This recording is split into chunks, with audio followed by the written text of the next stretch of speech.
I'm Carolyn Holzman, and this is Confessions of an SEO. If you're new, Confessions runs a little counterintuitive for why businesses and teachers choose to create a podcast. For those that know me, this is not out of character. But here in Confessions, I unpack my experience as an SEO for the last 17 years. And you may want to brace yourself for possibly finding the least obvious SEO podcast on the planet. This is a short form podcast, one-way chat about almost everything in SEO that is not overtly some trick or hack to get you into the number one spot on page one, or increase your traffic by 500% or double your revenue. Not that what I share won't get you there. I'm just trusting that you will hear what you need to hear and use it for your own purposes to better whatever it is that you're doing in SEO. You should expect plain talk with no engineering mumbo jumbo, because our time to be together is around 15 minutes. We've all got work to do, and the best gifts come in small packages. Now, I'd like to thank Ahrefs for being the sponsor for this episode. Welcome to Season 5, Episode 17 of Confessions of an SEO. Last week, I shared my hunch where I have this thing about Search Console data and its connection to the SERP weather readings, the SEO weather, we like to call it. Now, so far since last week, the data continues to, at the very least, still support my hunch as a viable alternative explanation of what it feels like, even though it feels a little random in the spiky volatility in search results. Now, if you need to catch up on it, it's only 15 minutes, and I'll put the link in the description. Being in the SEO industry for a minute, I did not know that Ahrefs has a webmaster tool, which is absolutely free to use on our own sites. If you do this, you get a free website analytics. You can perform a technical audit, as well as get a reading for the SEO metrics on your verified websites.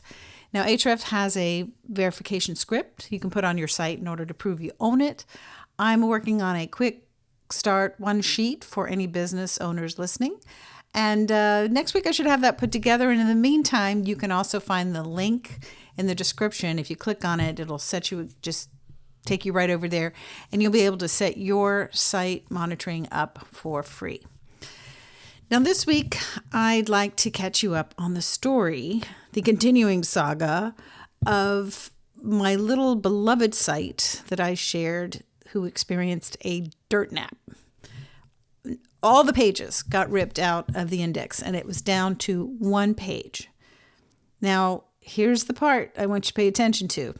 This week, it went from just one page indexed to 57 pages indexed and served within 3 days of me fixing one thing. Now, if you aren't up to speed on the full story, it was this year, Season 5, Episode 6. I'll put a YouTube link in the description if you get intrigued and you want to catch up. But a dirt nap basically means you're buried, you're dead, right? It's the perfect, irreverent description of what happened. Now, you have to know that I feel an attachment to this site, the site that I'm talking to you about. It was like the little engine that could. This site played a huge part in helping me on uncovering the intention of the helpful content aspects to Google's core algorithm. It was this site that once I topically themed the content, the indexation and serving rate doubled. Now, this was before we made the switch over into mobile first indexing. I will let you know.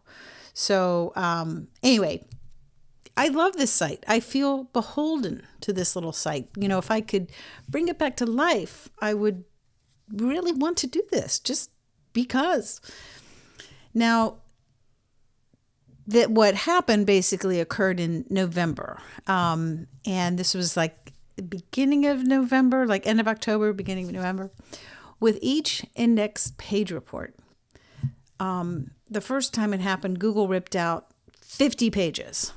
And then the next one, another 20.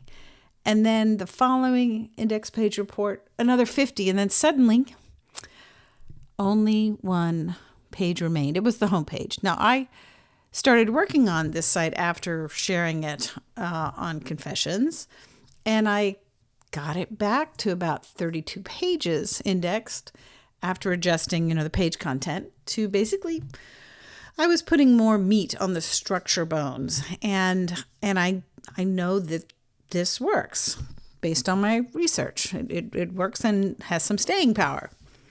And then all of a sudden, Google ripped them all out again. At times like that, you really begin to see why it makes you question your SEO soul, right? We try everything and it is clearly not working as intended. So I went back to the basics. That's my favorite place. And of course, I'm checking, starting out from technical aspects. It would have helped me, I think, to have this site in Ahrefs. So I started looking at the technical things and Search Console data. And I saw that for a lot of these pages, when I inspected the individual URLs, the message was, Google doesn't know this URL at all. And by the way, we couldn't find any sitemaps. Now that was totally what? I checked the sitemap in Search Console and I actually checked them as pages. Each one of them was live, it was working. What was weird, that a lot of them had not been read, even after I had modified the content since sharing with you, I wanted to bring the site back. And it was almost like the Search Console sitemaps kind of were cut off at the knees, meaning it just didn't make any sense. I'd worked on the content and I was submitting revised URLs via Search Console request. It confirmed in server logs they were crawled because you can tell by looking for the inspection tool crawlers. But none of the sitemaps had been read for months. I knew that data was not exactly telling the truth. It didn't make any sense. And so that's what sent me down the road that led to finding something that I hadn't checked. Off over to the robots text file, because in addition to the crawl directives, we've been advised for years, put your sitemaps in it. Well, I've also learned from data that we really should not just put the one sitemap URL that has all the other sitemaps in it. You want to put the individual sitemaps in there, like the pages and the posts and maybe videos or anything else that you're creating a sitemap for. If you don't, Google will take its time.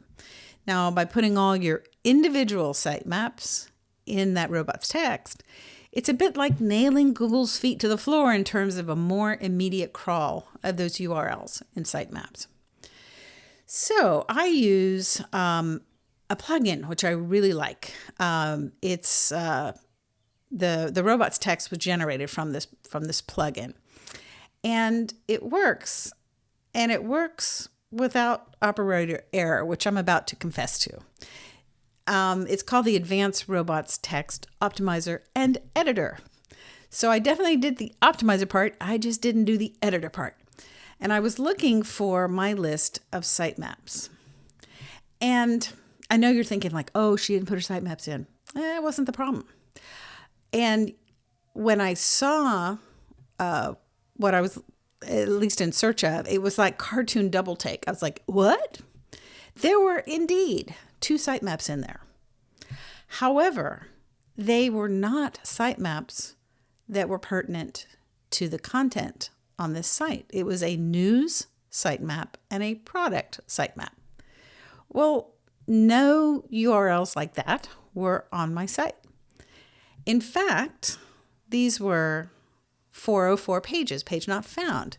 The URL read like this. It was like domain.com/site sitemap-news.xml, and very similar for products. Now, these sitemaps were generated from my error of leaving the toggles in the generator on the yes position. Now, I've used this generator for a long time. And so I kind of feel like this was almost like a message from the dead. The site was literally dead.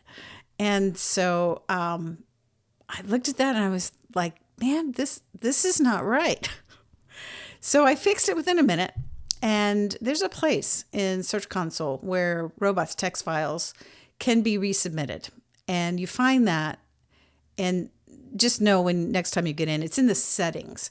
So you go into the settings and then there's a crawling section and you open that up and then you'll see where it talks about the robots text file. And if you verified, by your URL, you'll see one. If you did it by the domain, you'll see all of them in there. And there's 3 dots at the end of each one. And if you click on those 3 dots, you'll see where you can request a recrawl of the robot's text. So I discovered and fixed this on Wednesday afternoon. Fast forward to Sunday morning's index page report in Search Console, where I was accustomed to see the number 1 when it came to index pages. And that was the home page, by the way. I saw 57 pages. 57 pages were indexed.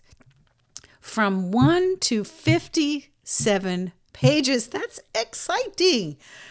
But, I just can't let this one go. I mean, yes, I'm happy.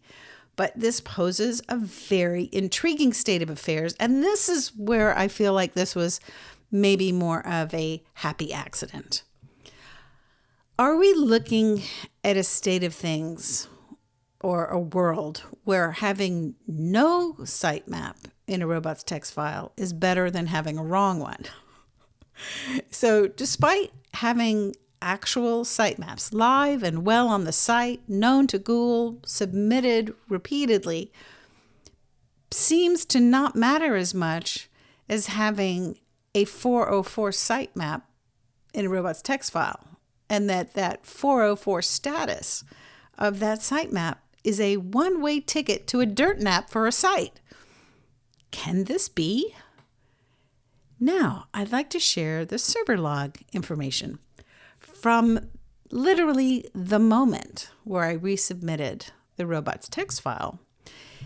They showed that the Googlebot went crazy over the site.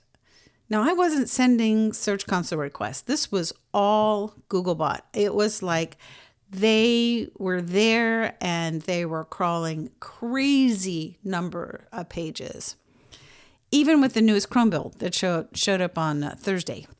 So I was literally in the server logs before I knew anything. I was watching this site come back to life in the server logs. I could find pages within 24 hours by their keywords, by their test keywords. I just had no idea it was possible to resuscitate 56 pages within that short period of time. And here's the kicker. So far, since that page report update, because it only updates it to a certain date, it's the 24th, I think. The server logs since then continue to show the Googlebot is still all over the pages. I mean, with a single crawl of the latest Chrome build, it's showing up as index. It's a bit exhilarating. And while this is great and everything, let it be a cautionary tale. Even if a plugin does the heavy lifting, don't assume, okay, that's a given. But having a 404 sitemap page, to know that that's a quick road to indexation death for a test site, one out of many that I'm not expecting to generate money, it was not bad for me.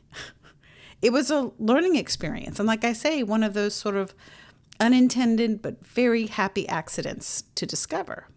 However, Had this been a money site, this would have been wicked. So if you've got something similar happening to your site, you don't have to tell anybody. Just check your robots text file. Make sure your site maps are true. Well, that's it for me this week. Thank you for being a listener. Thank you to Ahrefs for being the sponsor of this episode. Check out the link in the description and start getting your free website analytics and SEO metrics for your websites. Check out Indexilla. It's my indexing platform to get content and backlinks indexed. It's completely within Google's terms of service and safe for every type of link, even your money site. You can find it at indexilla.io. Now, if you have any questions about your site, you need a fresh take on why things are happening the way they are, or in this case, not happening as they should, reach out. To stay on the cutting edge of indexing, check out Crawl or No Crawl on Substack. You can find it by searching for Crawl or No Crawl, and you'll see its knowledge graph is in Google.